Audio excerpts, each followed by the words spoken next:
Welcome to the Diary of a Beautician. This is your host, Shah. Tune into my podcast from the health and beauty industry. I will be discussing various topics, stories, news, educational, historical, and personal content. For business inquiries and bookings, and to listen to my podcast, please head over to www.shashalondon.co.uk. You can follow me on social networks, Instagram at shashalondon84, Facebook Shashalondon, Twitter Shashalondon. For business inquiry, I'm on LinkedIn as Shashalondon. If you have any questions, do feel free to send your questions to me via social media, or you can email me at shashalondoninfo@gmail.com. So, welcome back, guys. I hope everyone has had a good week. And this week I am going to discuss facial masks. Yes. So welcome to everyone who is just joining me for the first time. I really hope you enjoy my content. And basically sometimes I do tend to do a story, then kind of go into the kind of educational aspects of the various topics the topic I'm gonna discuss. Or sometimes I go directly into the actual topic that I'm going to discuss. So this week I'm literally gonna jump into the topic, which is kind of self-explanatory. It's facial mask. So what is facial mask and how to apply it, and what facial masks are good for you. So facial masks, if you don't know, for those who don't know, I work in the beauty industry as a beauty therapist, also known as a beautician. I believe in America it's called cosmetologist.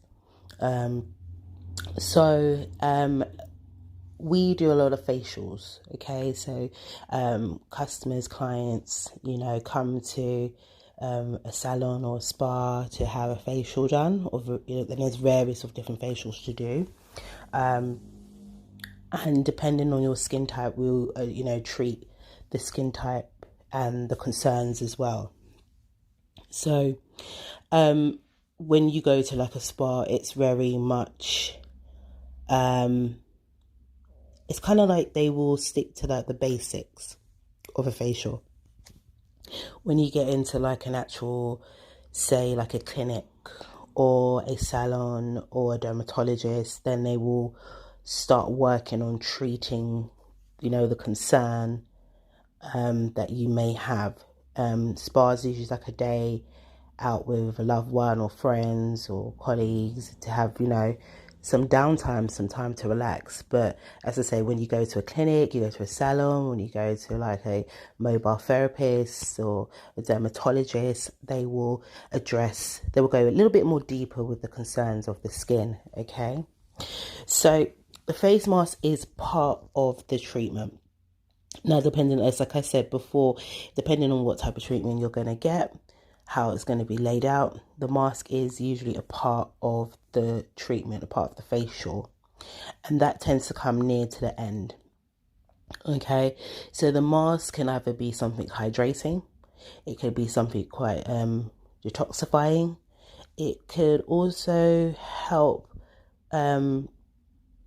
balance the skin as well. Okay, so depending on your skin type, so you have someone that's got really dry skin, you have someone who has combination skin.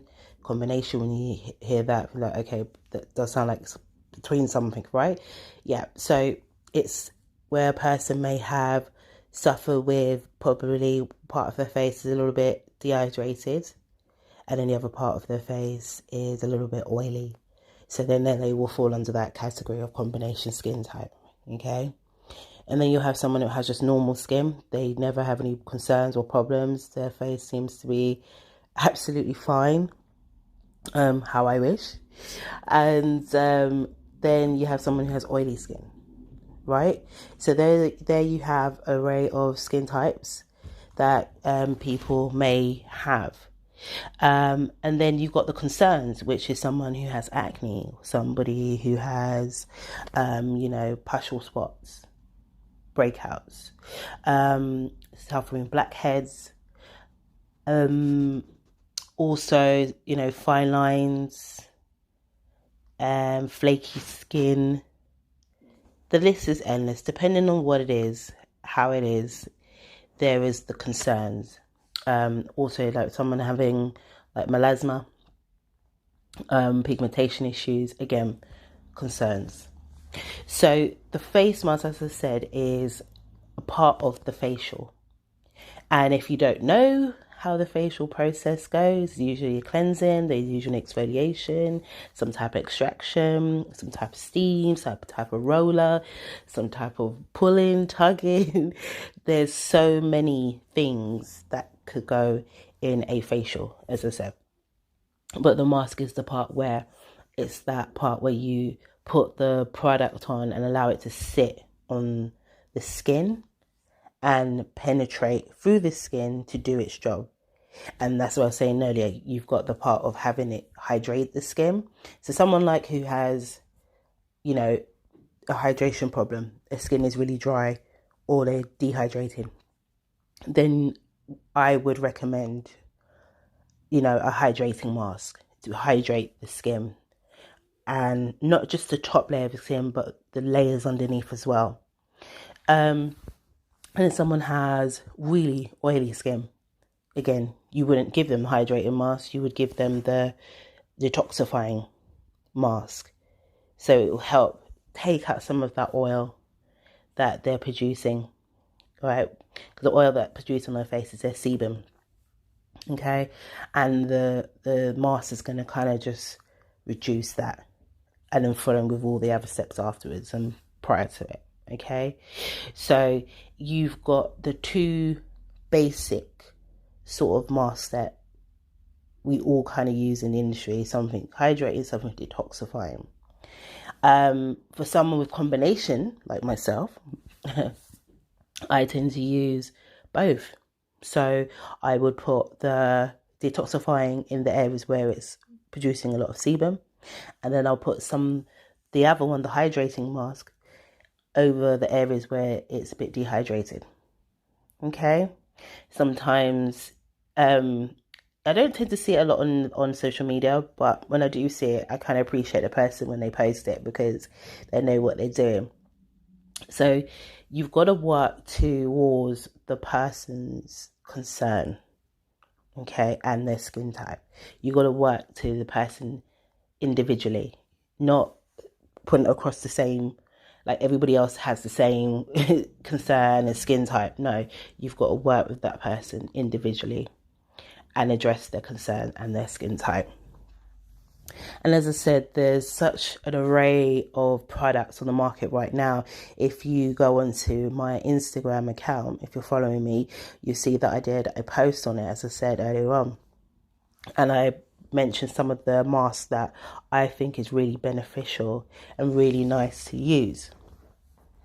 One of the masks I'm using right now, it's just so nourishing and it's so hydrating.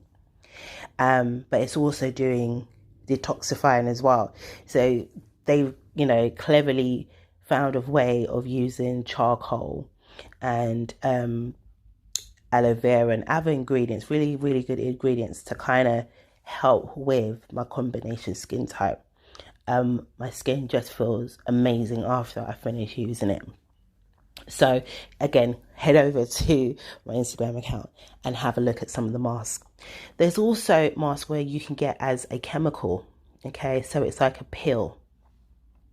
And this is where they've put these type of hydrating and some type of detoxifying ingredients into a mix to create like a pill to help remove the dead skin, but also hydrate it and balance the skin as well. So again, there is an array of products to use, an array of masks to use. So I like to use I will call it more like the physical mask. Yeah. So that's where you squeeze the product out of a tube onto your hand or your brush and apply it to your face. Then you've got like the newer mask. So the new masks are probably like technical technical mask, which I like either.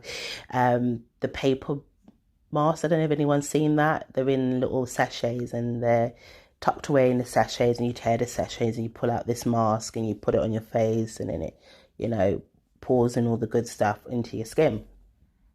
And they're really good. They're really, I do find them kind of quite fun. I kind of find it more theatrical more than it's doing something, if you get what I mean. So that's another option. Okay, that's another option that you could try. Or, you can have like mask where it's helping to stop your breakouts, your acne. So it's like a heat thermal mask applied just over the skin, not directly on the skin, so over the skin, so there's like a gap, but the rays of the UV lights are going into the skin to help combat the concerns like acne and pigmentation. So that's really a good and really nice treatment to have. And again, you have the chemical peels. So those are an array of masks that you can use. You can also do your own mask at home. And again, I spoke of that in my Instagram page. You can make up your own mask by using fruits, vegetables. So all these things that you may have in your kitchen. Well, I hope you do. And you can do a little DIY at home if you didn't have a mask. And then you just like mix it up in your bowl. So like this, for example, using honey. Honey can be a great mask, and it can be a great exfoliator as well. A lot of people don't know that, so I've just read you a nice little information there. So it's good for exfoliation, so help removing the dead skin, and also hydrating the skin. Okay, and you could add, a little bit of lemon to it, or you can add some cucumber in it, cooling aid, and then you can just apply that with your hands, or you can just apply that with a brush, apply it on your face and leave it on for about 10 minutes, and then wash it off with some warm water, because honey's a little bit thick in consistency. If you're using the other ingredients with it, it kind of may water it down, so it may not be so sticky to apply to the skin. You can also use like bananas, so crushing your bananas, and you could use turmeric with some lemon or some yogurt. You can just use aloe vera, fresh aloe vera. Again, crushing that up and applying it to the face. The list is endless. You can even use oats. Yeah, you can actually use oats. You can use oats as a mask. And you can even turn the oats into an exfoliator, but that's for another episode. So there's so much things you can do with the ingredients in your kitchen to make your own mask. And you can go on YouTube for that as well. YouTube has a load of videos of people doing a DIY with the fruits and vegetables in their kitchen. So there you have an array of masks that you can be using. You can be using the ones that's on the market, or you can be making ones from the comfort of your home.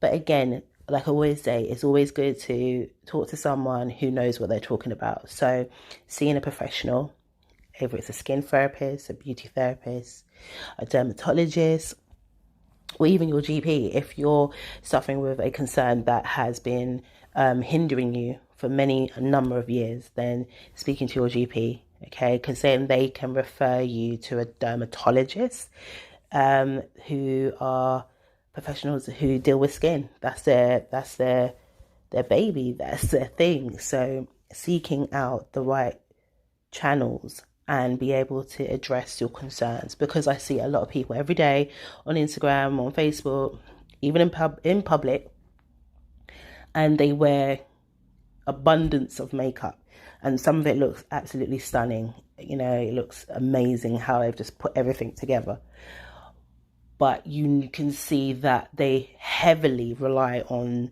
the makeup, and they are not able to wear and bear the natural skin. So also I do a Fresh Fridays, which is me encouraging people to bare their face, to bare their natural skin. No matter, it doesn't matter how it looks right now. It's about bearing it and being accepting of yourself.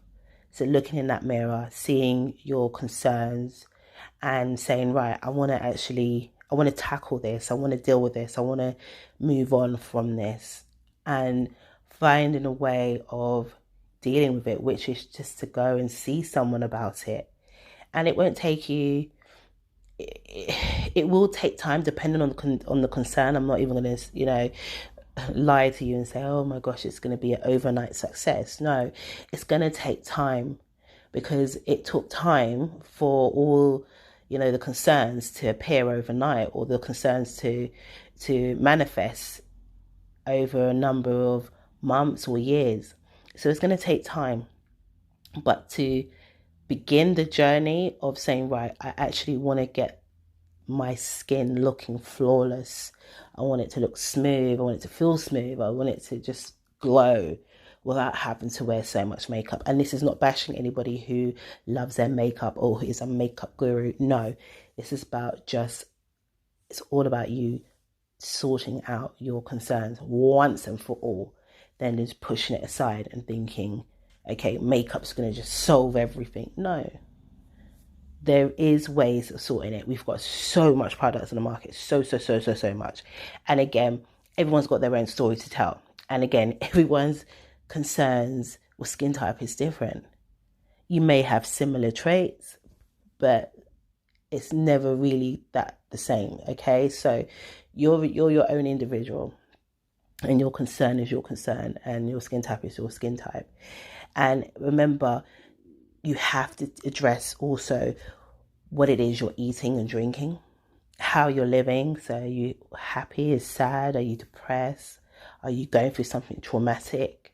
Have you got underlying, illness going on? Okay, because sometimes some of these, concerns on our face is a reflection of our internal organs. So that's something to kind of think about. But just being accepting of, this is who you are, and this is what my skin looks like, and I actually want to address these concerns today and find out a little bit more.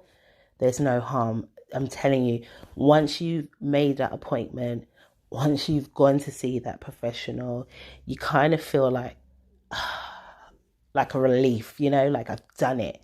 And then you're on your way to make the next steps. Am I going to have a treatment? Am I going to, go and get these products? Am I going to get, go for a referral? However it goes, it feels good when you make that first step. So that's masks, basically. Masks are really, really, really fun. You can do them at home with your friends. You can, like I said, you can make them from the products in your kitchen.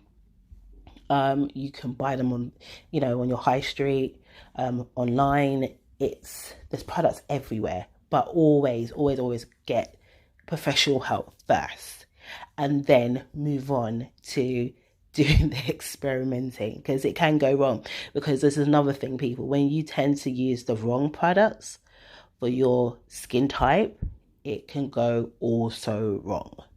Yes, it can. And I've seen too many people do that because they've watched this guru on social media and it worked for them, and they believe it could work for them as well. No, see your professional first, okay? Address the skin concern, find out about your skin type, and then you can go away and make a decision if you're going to continue to do this or treat your face to, a really lovely facial, and then go from there. That's my recommendation. And I was going to list some products, but I put products on my social network page. Those are the ones that I like to use. I'm going to be testing out some more this year.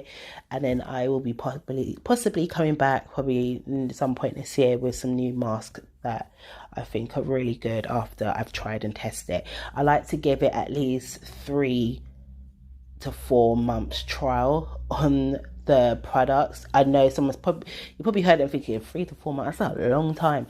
I like to really know what these products are like, how they feel. I know like after the first wear of the product, you kind of know if it's good or bad or whatever. But for a lot of these products, because I've worked in the industry, it takes time.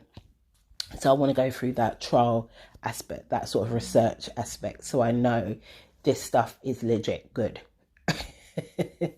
Okay, so you're knowing that I'm doing the real long haul testing for you guys.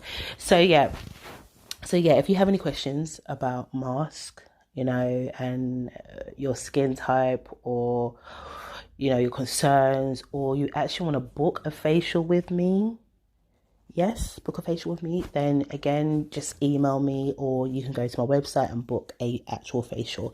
And with my facials, I always customize it to you, the individual, because as I said, you are your own person and you come with your own genetic makeup and concerns and skin type. So yeah, you can book my customized facials, and I'm telling you, once you start having them, you won't stop. And for most of us, I would say facials, you can have it once a month.